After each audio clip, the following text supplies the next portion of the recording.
So yeah, as we are talking about similarities and differences, the similar part is the script. So first difference would be with the pronunciation. Over here, if you observe carefully, okay, so the same A is pronounced like A. It is just pronounced like A. Hence, you are getting over here guten Tag. But coming towards this one, in the case of German, this G has special character. So in general, they are pronounced like G, but whenever it is coming in the end, that too it is getting combined with an vowel, there comes the issue. So over here, it is getting entirely K sound. So now it will be like Guten Tag. It won't be like Guten Tag. It will be Guten Tag. Exactly. Guten Tag. So now if you think in English also, you can pronounce this one. So coming to West German, we don't have that difficulty to learn script. So over here, no need to run any extra script. In this case, the script we already know from English, isn't it? So in that way, it is not so difficult. So in the case, if you're learning Japanese, Chinese, or any type of Indian language, the script would be different. So you need to spend extra 3 to 4 months only to learn script. So in the case of German, we don't have that difficulty because the script is similar to English. So this is the easiest part, and this is also the difficult part because our brain is habituated to think in English. So over here, if I'm seeing this word, I tend to pronounce this one as tag if I'm thinking in English, but it has to be like tag. So if you think in English also, you may get a correct pronunciation, in this case, Guten Morgen. So coming towards this one, whenever you are getting ND combination, the sound would be like th, Guten Abend. So over here, Guten Nacht.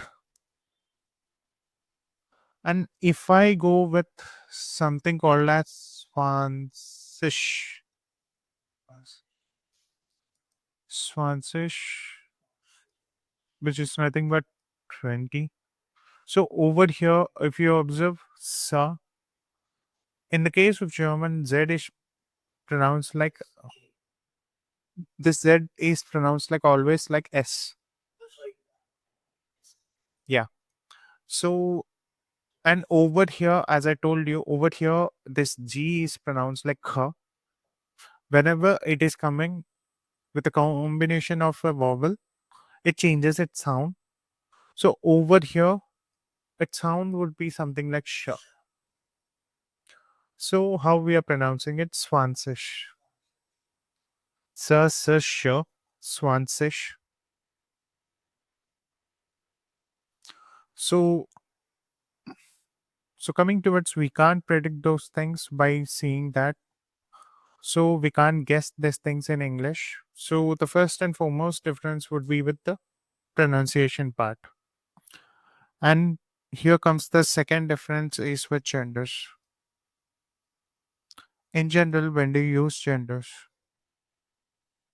In the case of English, in the case of your native language, when do you use gender?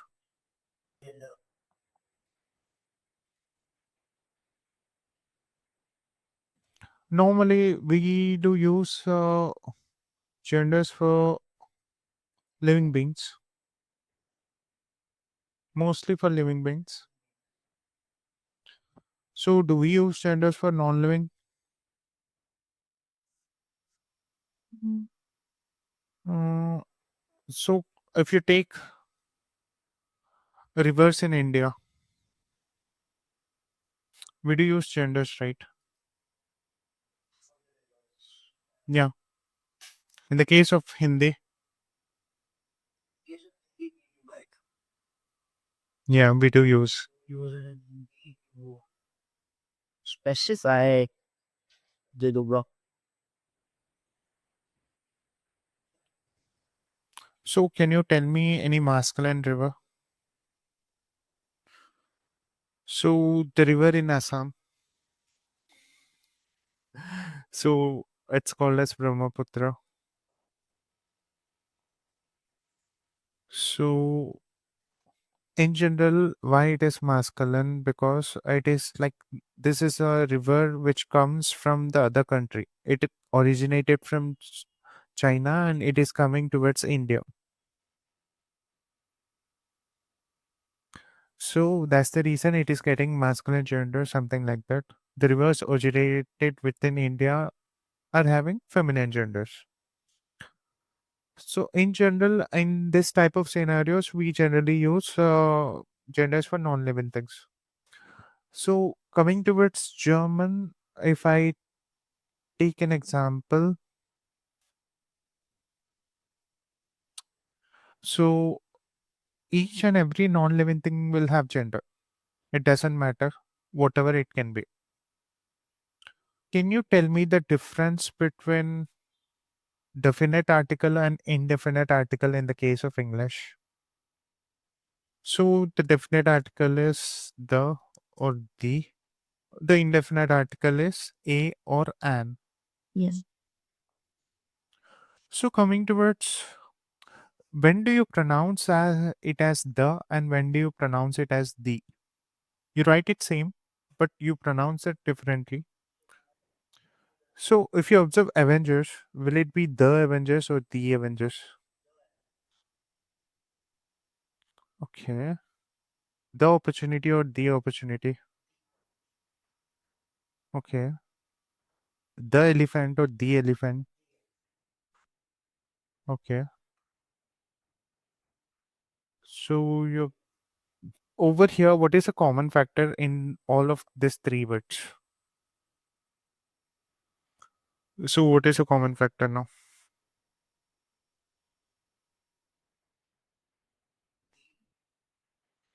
So if you observe this one, so all of these are vowels.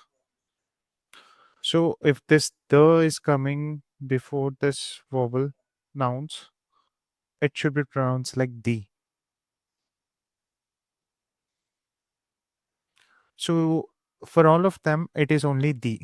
The Avengers, the elephant, the ice cream, the opportunity, the umbrella. Got it? So same logic, A and an. So A is for consonants other than vowels. So an is for vowels. Same goes with over here. Over here, we are just writing it same. Exactly. So this is for consonant, this is for vowel. Whenever you're getting a vowel, you will be getting the pronunciation. Okay. So in the case of English, we are using this article logic. So coming towards this, articles are divided according to the consonants and vowels. So in the case of same articles, if I take definite article, they are divided according to the genders. So if I go further,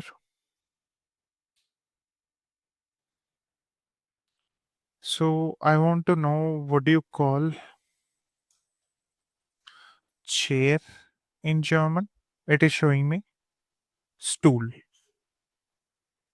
So if I am searching for the chair, it is showing me their stool. Okay. If I'm searching for the chair, it is showing me their stool. So let's write same over here. So what I did initially, I just want to know what you call as chair. It will be a stool. If I search for the chair, it will be this stool. So similarly, H is silent within the word in the case of German. So if I search for book, it is showing me Buch, Buch. If I search for the book, it is showing me das book now. So if I search for book, it is showing me book. If I search for the book, it is showing me das book. So similarly, I'll search for bag.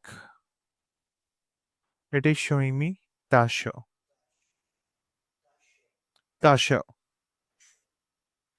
If I search for the bag, it is showing me the Tasha. So what I did over here, I search for, sorry, I search for,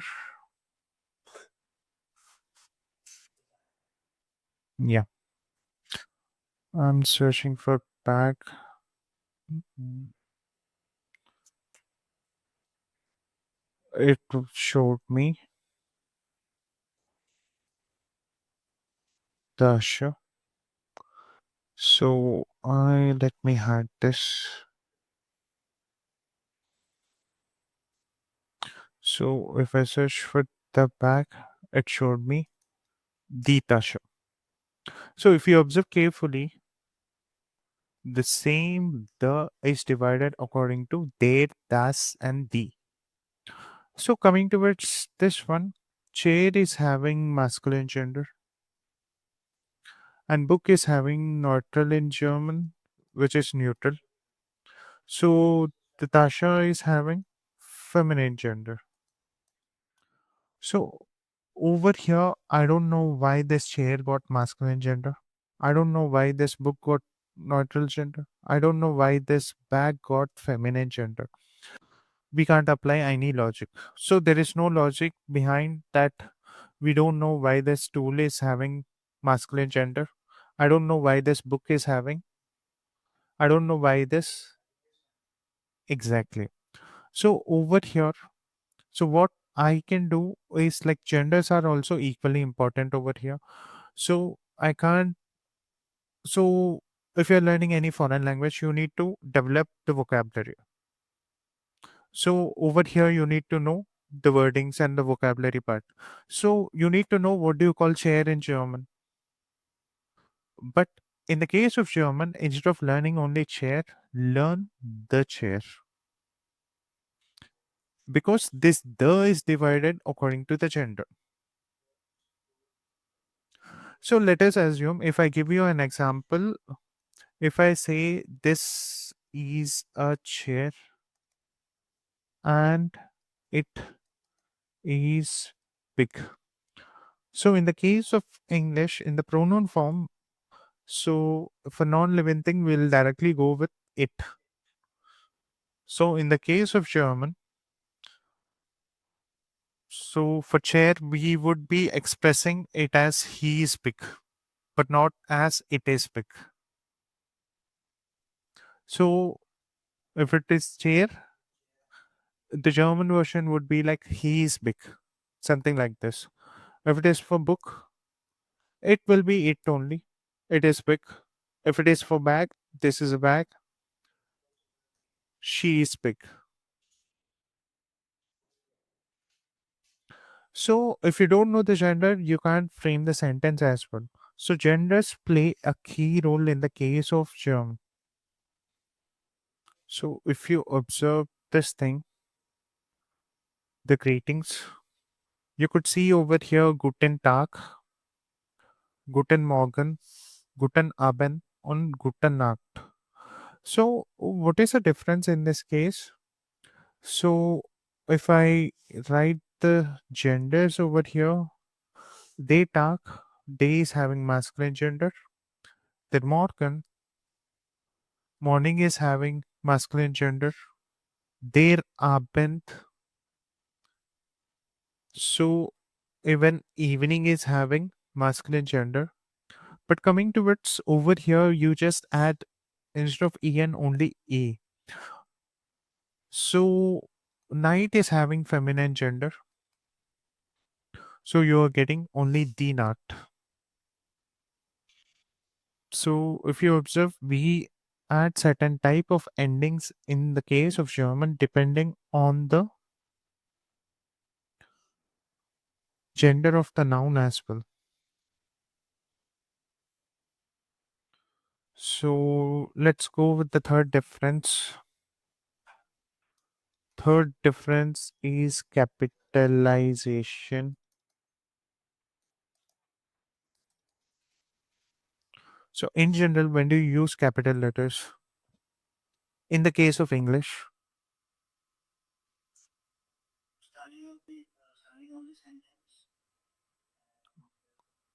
okay, starting of the sentence. So after the full stop, it will become a new sentence. After comma. Okay. So when do you use capital letters within a sentence? In general, within the sentence, when do you use capital letter? Okay, for writing I. So that pronoun is always capital. That is a special case. So other than that, When writing nouns, like name of a person or animal. okay, whenever you're writing the name or something like that. So if I'm saying my name is Praveen, so in this case, P is capital, right? So P is capital. Why this P is capital?